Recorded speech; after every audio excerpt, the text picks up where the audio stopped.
you know, it's been what, over 100 years since we've had such a fast-moving global pandemic in the early 20th century. And I think we had to learn as humans. I think we were all a bit maybe surprised that face masks were something that came out then, and there was resistance to that even then. And I think we as humans don't remember lessons when there's generations that pass. So certainly that was an element of it. I think where we're at today, though, with borders just opening, the announcement, you know, that the U.S. was opening its borders on November 8th, that the way borders closed was quite inconsistent after the first, say, 4 months or so. What, you know, there was the rapid shutdown that happened pretty fast, and then the opening, the closing, the opening, the closing. And we see that even today, some parts of Southeast Asia are still quite closed off, and they can't travel to each other's countries. Singapore announcing that they're opening up travel inbound for several, but they can't travel to many of their neighboring countries still. So, and then there's the component of how do governments and border crossings recognize the proof of what you have to show to cross that border, and the either technology that's in our fingertips or the documentation that is recognizable. So there's not a one app size fits all, not that we expected that to be, but the interoperability, I think that we saw Europe do a great job in the Schengen district with their interoperability movement.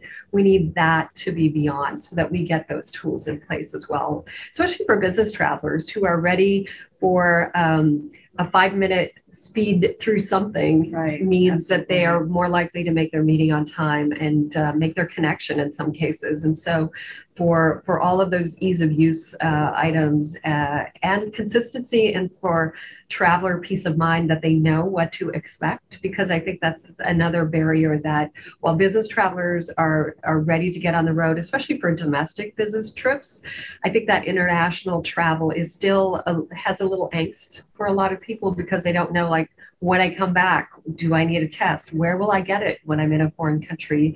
And what tools are available to do that? So I think that there's some important things still that we need to figure out. We're not through this yet. We're not done with this yet. And so we do have some opportunities to improve in those areas. Yeah. I mean, actually, there's, like you said, varies by country, varies by so many different, and it's changing, right? It's not even standard. So that's why United and the Travel Ready Center to try to centralize the information. But like you said, with so many different governments, it's not like we have one way to enter a country. So things we need to think through, because I don't think if we look to the future, we're going to have to think globally, what next, right? And how do we prepare ourselves going forward? And I think the whole advocacy approach of an association, really one of the reasons why an association is so important is that the consolidating of our advocacy policy issues is a voice then that becomes one voice of hundreds of companies and thousands of travel managers, for us to be able to,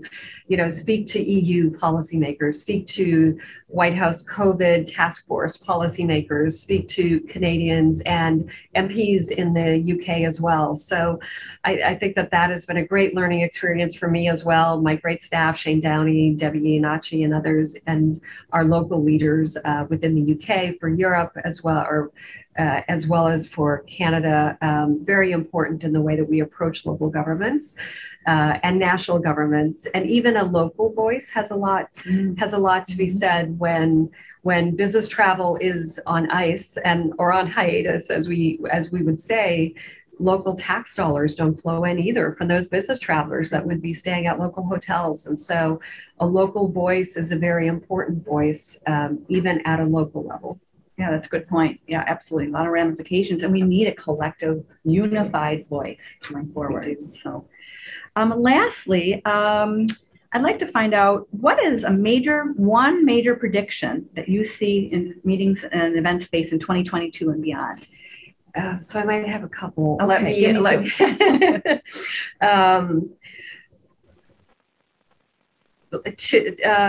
to focus on maybe the first one would be that, of course, we'll continue to see hybrid. We'll see hybrid as we dip our toes in the water.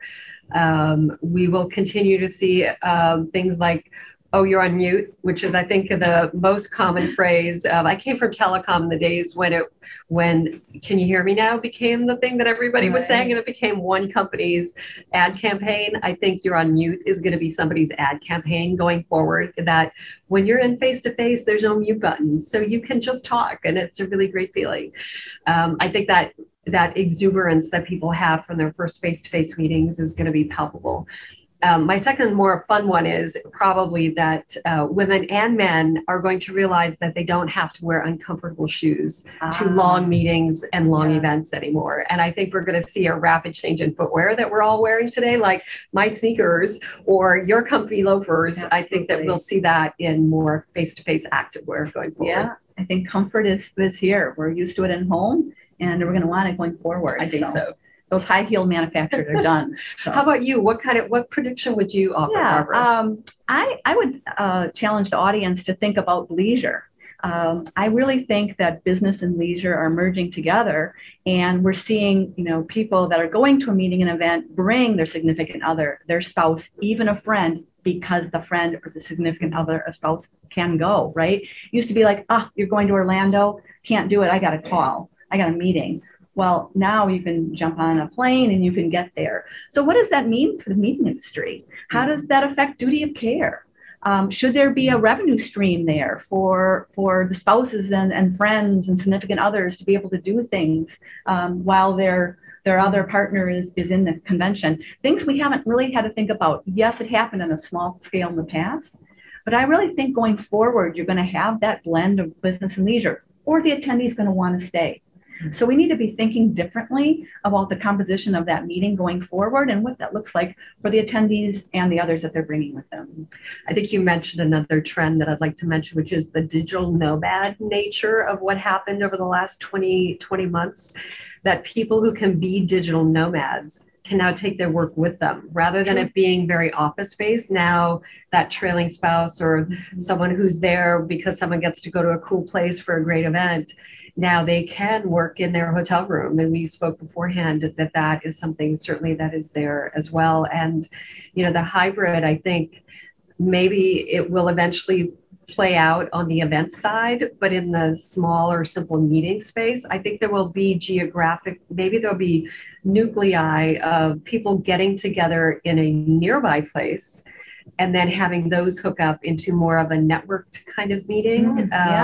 That will be another way that we see some meetings sort of generating interest and having watch parties. There'll be interaction parties as well. Very interesting. Being able to have them in several hubs rather than just one central location. Yeah, that's definitely something to think about. Changing the world of meetings and events. And we need to think that way. We need to think the future and be very innovative, right? We talked about earlier, making sure we're engaging, everyone that's coming to meetings. Exactly. So, well, this has been a wonderful session, and I wanted to thank you for the opportunity to partner with you. Thank you, Barbara. Thank you so much. So I'm going to close us out now. So let me jump to my notes so that I don't miss anybody. Want to thank, first of all, United for Business and Barbara for being a wonderful moderator today and a sparring partner in our last interview here. We have so much to thank for both this topic and all of the future that is facing us in 2022 and beyond as meetings and events come back and are actively part of our world again. I'd also like to thank my staff, Amanda Cecil, Jill Kronkowitz, and Dawn Murphy, for your great organizational skills in making today's session happen. And I would encourage you to look for our October 2021 COVID-19 recovery poll results. It's a long thing to say. They come out this Thursday, and we'll be releasing really what is the final month of the series for this year. We have convention then, we'll go on hiatus in December, and we'll bring it back in January. So this is going to be our crystal ball for the next 3 months as we look forward to how travel and meetings will come back again. And certainly we'll continue this discussion at convention, because there is nothing more important than figuring out how this alive and economically driving industry plays a role in the recovery of not just this industry, but many others across our national, local, and regional scale. So I look forward to seeing all of you in Orlando in about 30 days. And for those of you who can't, please join us on our replay, our live stream. So with that, I'll turn it back over to Dawn, and thank you so much for joining us today.